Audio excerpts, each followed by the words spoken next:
The sting of victory. Why the greatest gift a master can give is a punch to the face. Hi, I'm Robert, and I'm stupid. Business is a battlefield, and on every battlefield, there's winners, there's people who close the deal, people who land the promotion, people who finally get the recognition they've been grinding for. But here's what no one tells you: the win is where the danger starts.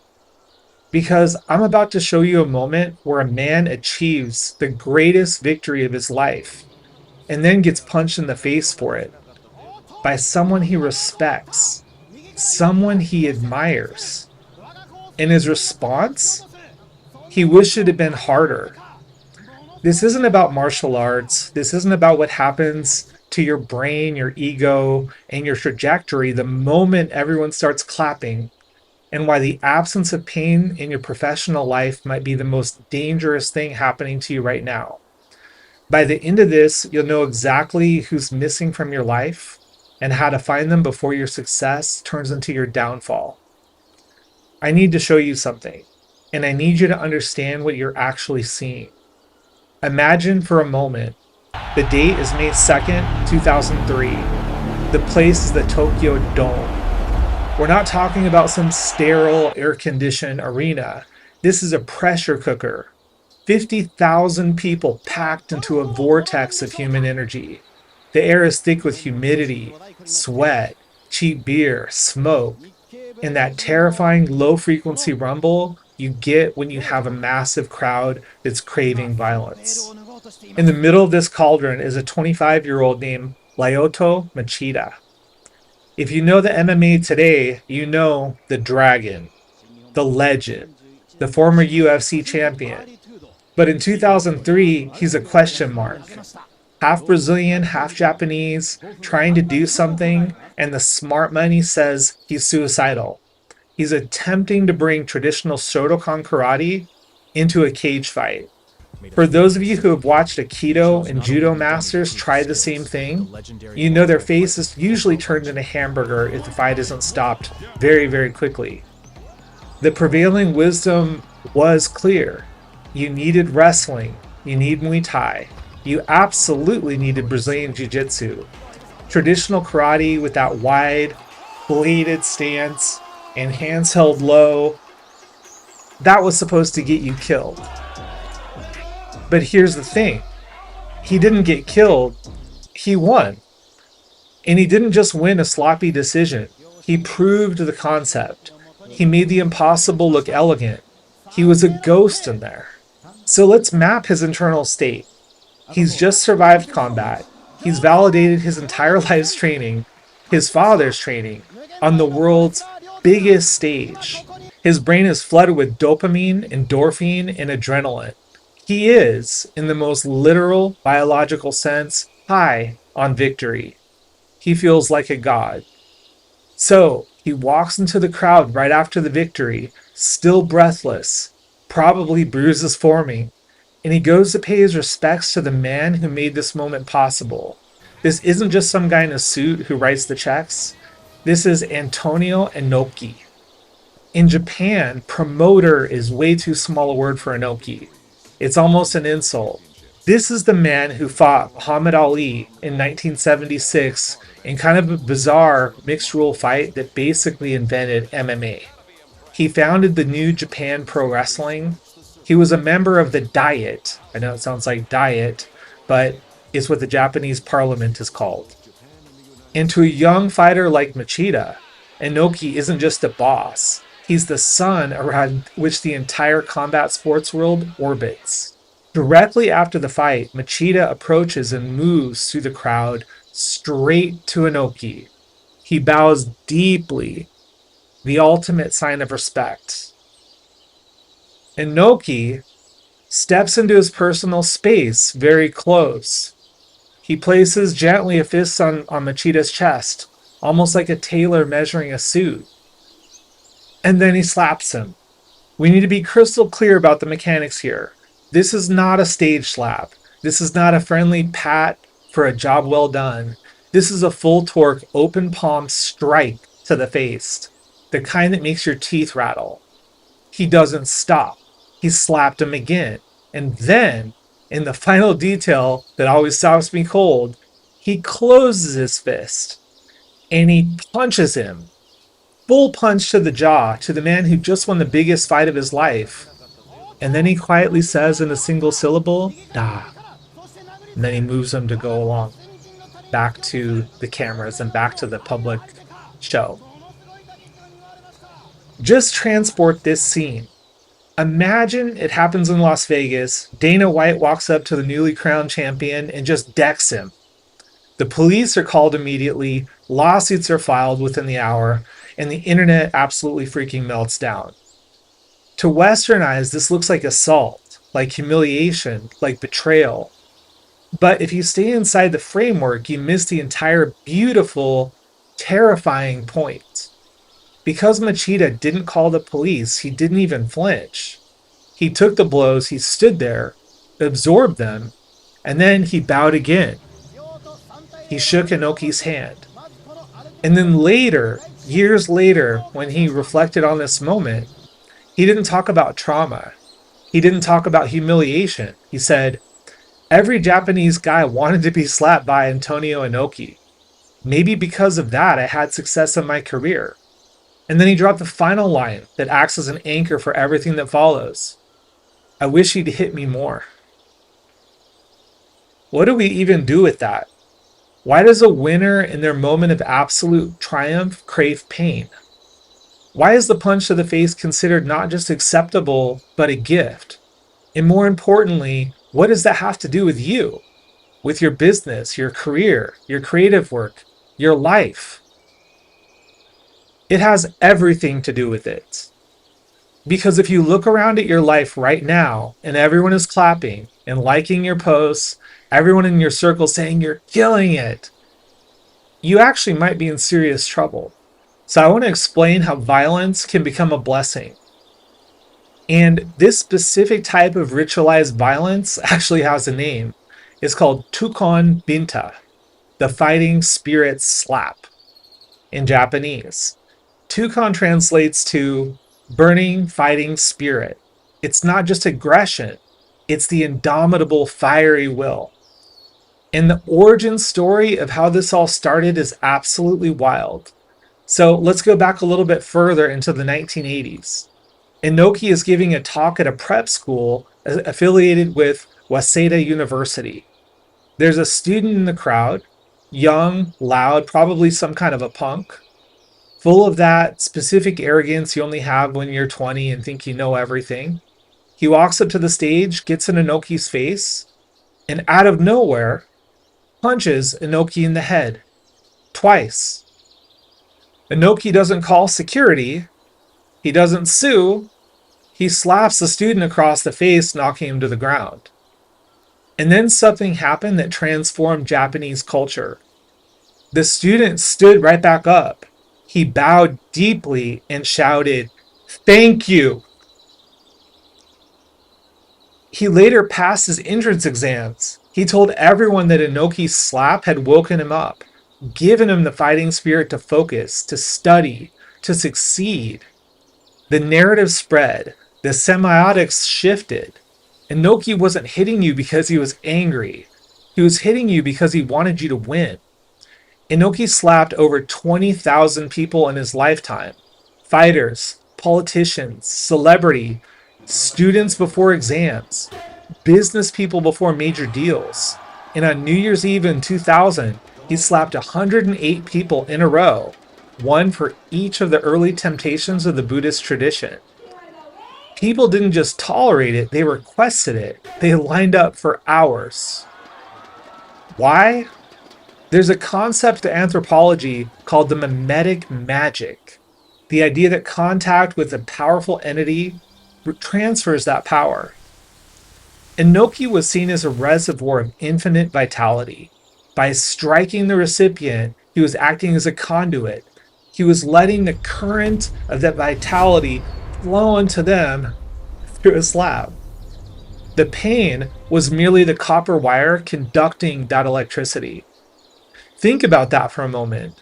The sting you feel when someone criticizes your work, The discomfort when a mentor tells you your pitch isn't ready. The burn when a partner says your idea has holes. To understand why Machida could receive those blows with grace, you have to understand who forged them.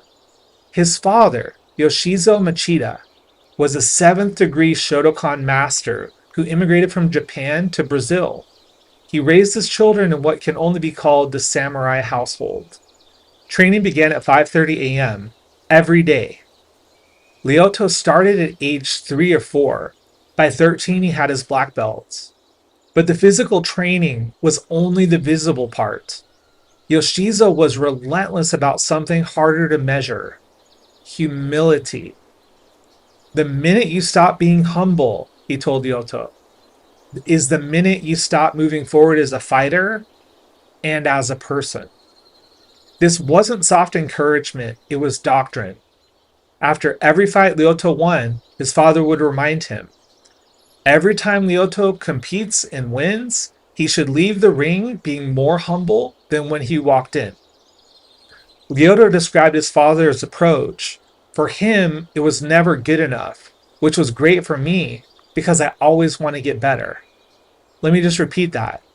For him, it was never good enough, which was great for me because I always wanted to get better.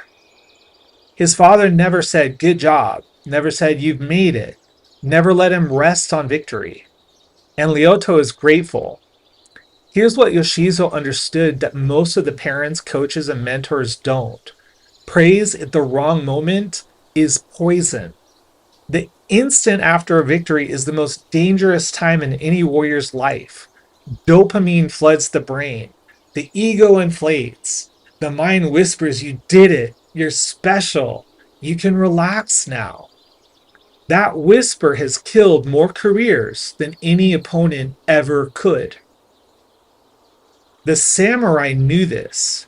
Miyamoto Musashi wrote about it, and the Hugakari speaks of it.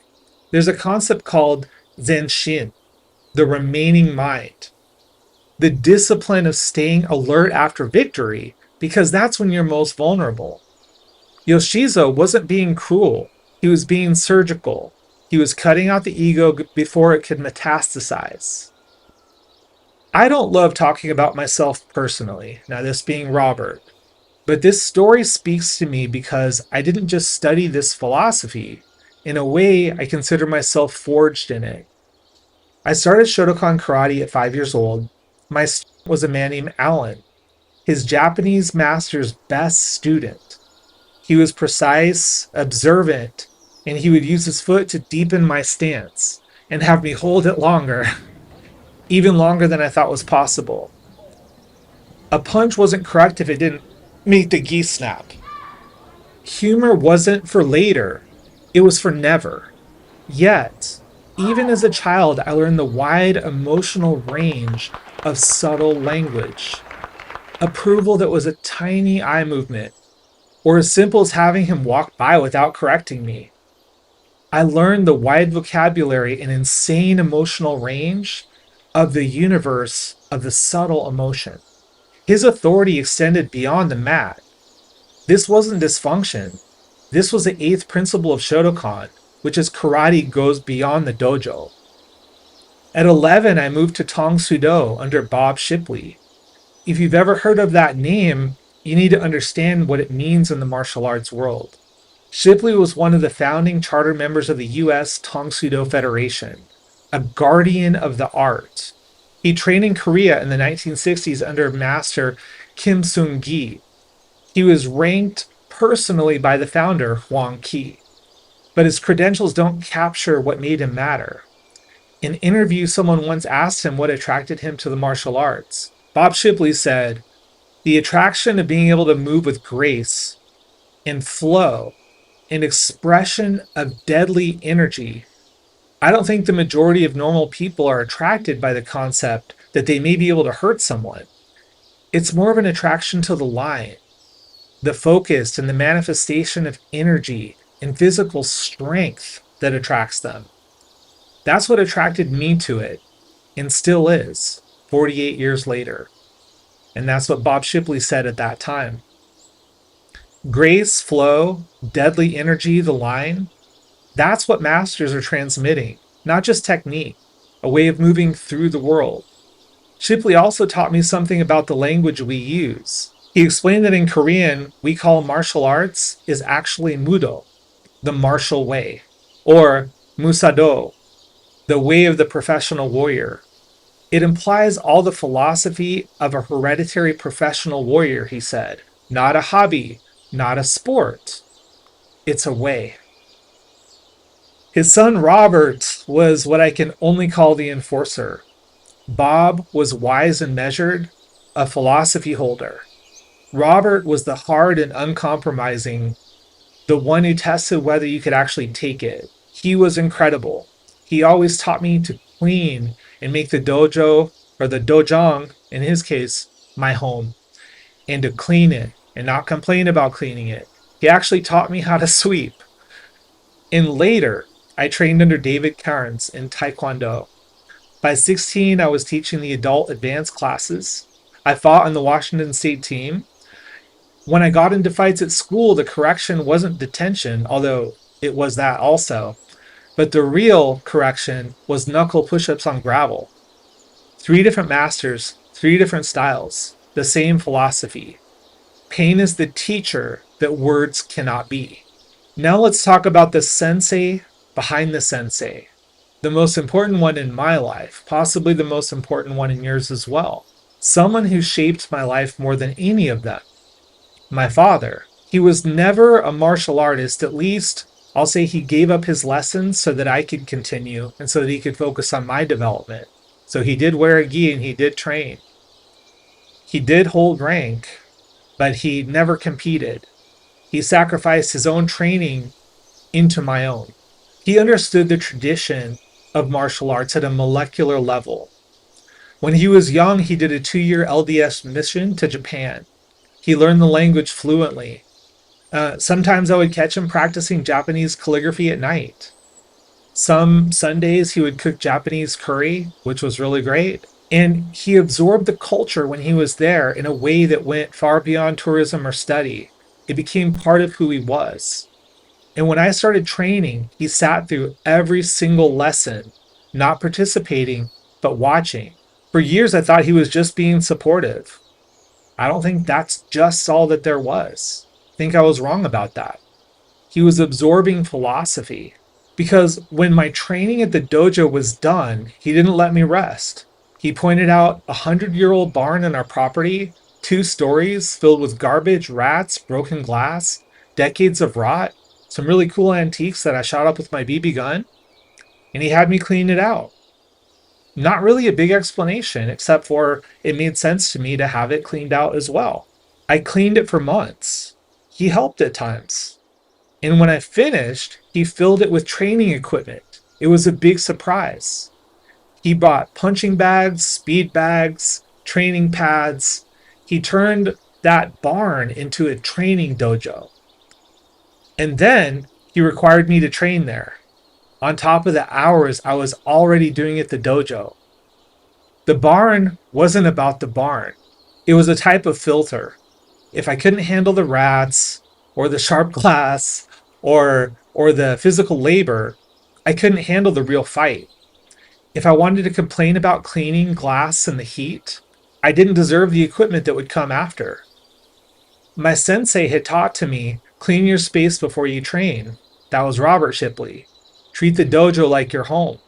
Even to this day, when I go to the gym, I went today and I'm still dressed for the gym, got back not long ago. I actually cleaned up after the people who came before me before I worked out. I do it every single time. I'm surprised they charged me to even go.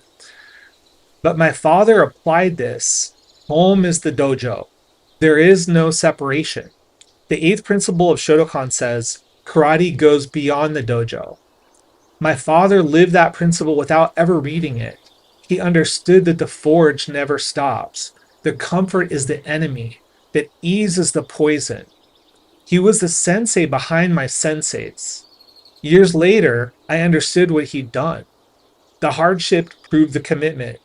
The pain established the authority, not because he had an actual rank, but because he could list credentials, because he actually lived the discipline. Let me tell you what happened after Inoki struck Lyoto Machida. From 2003 to 2009, Machida went undefeated.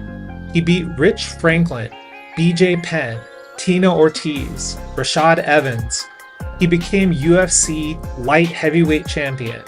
And according to Fight Metric, he absorbed fewer strikes than almost any other UFC fighter in history. Only 0.6 strikes per minute, less than 1 strike every 2 minutes of a fight. That means he was untouchable. Think about that paradox for a moment.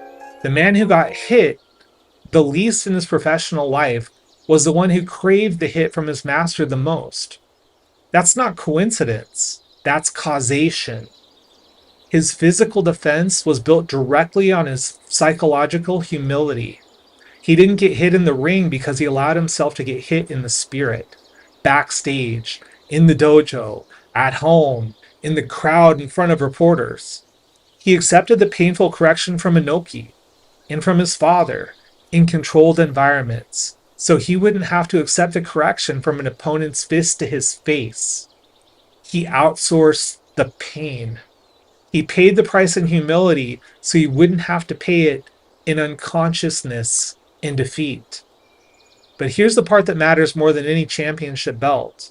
After knocking out Mark Munoz, a close friend and sometimes training partner, Machida didn't celebrate like you see so often when they jump on the side of the ring and cheer and shout, all that bullshit that happens today.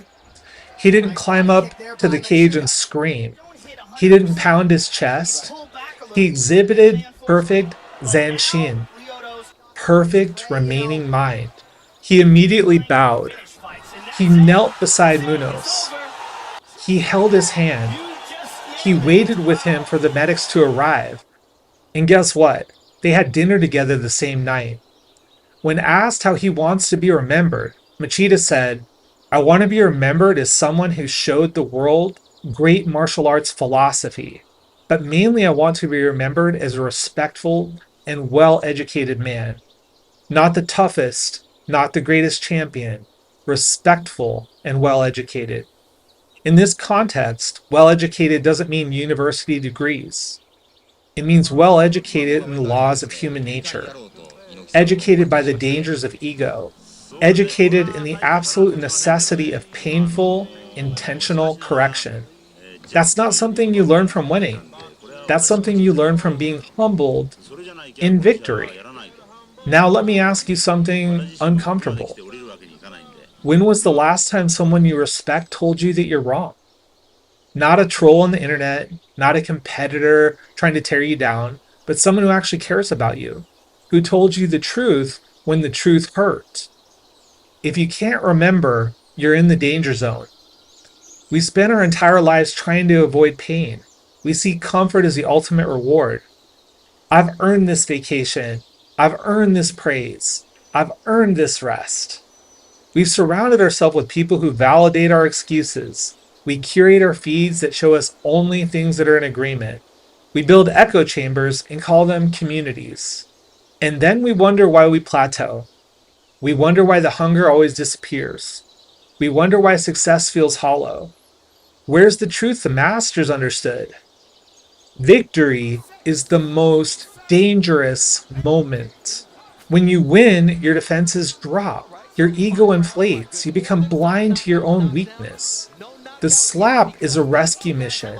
It's like pulling someone out of a burning building, except the building is in their own ego, and the fire is their success. You don't have Antonio Inoki to slap you in the face, and neither do I. So we have to learn to slap ourselves, or better, to find the people that will do it for us. So remember the student at Waseda, the one who went on the stage and punched Inoki.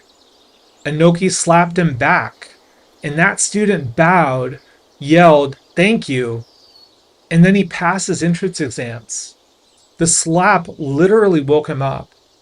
When you finish a big project, when you close the deal, launch the product, publish the work, maybe God is slapping you in the face.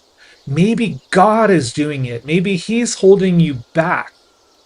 because you're a student of life. You're always a student. When you're in that moment, you're high on adrenaline. You think you've proven something and you're about to get lazy. You need someone who will slap you metaphorically so that you can pass those entrance exams for the next level. So here's the practice. Immediately after a win, before the dopamine lies to you, ask, where did I get lucky? What almost went wrong? What would I do differently with perfect hindsight? This is your intellectual tukon binta, your artificial dose of humility. It won't hit you as hard as the master's strike, but it will keep your ego from killing your growth. But here's the harder truth. The self-administered slap is 100 times better than nothing, but it's probably not enough. The ego is a master of disguise. The ego is the one holding your pen when you journal. It's a brilliant lawyer, and it'll always find a way to spin the narrative so that you're still the hero in the story. You're right, I got lucky, but my hard work put me in the position to be lucky. You can't escape this alone. You need an external force, a collision, something from outside your own physiological system. Lyoto Machida was a world-class master with discipline most of us can't fathom, and he still needed Inoki to hit him. He craved it. He knew he needed it. So here's who I want you to sit with. Not the one who celebrates with you, not the one who validates your success, but the one in the group who's not the one telling you that you finally made it. The one who cares enough to keep you sharp, who loves you enough to prevent that ego from forming, who sees your potential clearly enough to refuse letting you settle.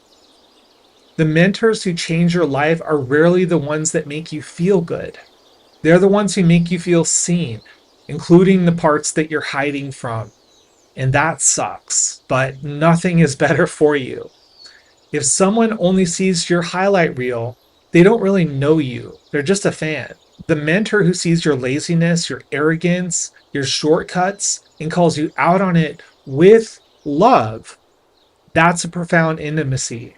That's a real mentorship. If you don't have that person in your life, you're flying blind. Your decline has already started. You just haven't felt that descent yet. Antonio Inoki died on October 1st, 2022. There will be no more slaps.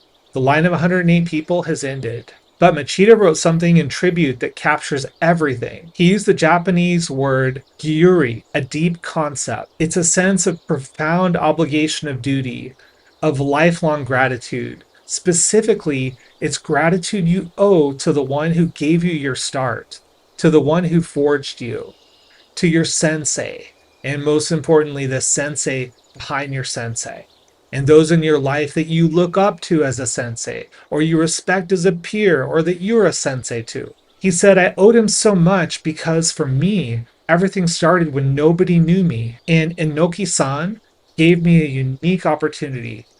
Thank you, my godfather, and rest in peace. The violence wasn't violence. It was a gift, a doorway into a different way of being, a sting that ultimately healed. There's a Japanese proverb, Nana karobi ya oki, fall 7 times, stand up 8. There's a hidden teaching underneath. Sometimes you need someone to knock you down so you remember how to stand. If you never fall, your legs get weak. You forget the mechanics of rising. The muscles atrophy.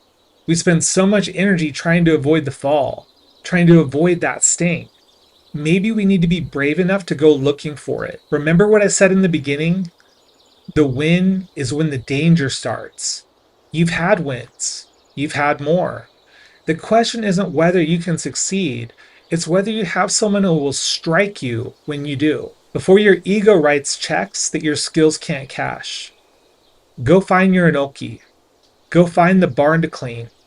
Go find the person who loves you enough to tell you the truth even when the truth hurts. Lyoto Machida absorbed fewer strikes than almost any fighter in UFC history. But the strikes that mattered the most weren't the ones he blocked. They were the ones he received willingly, gratefully, from the masters who loved him enough to keep him humble. The victory is yours. Don't let it destroy you.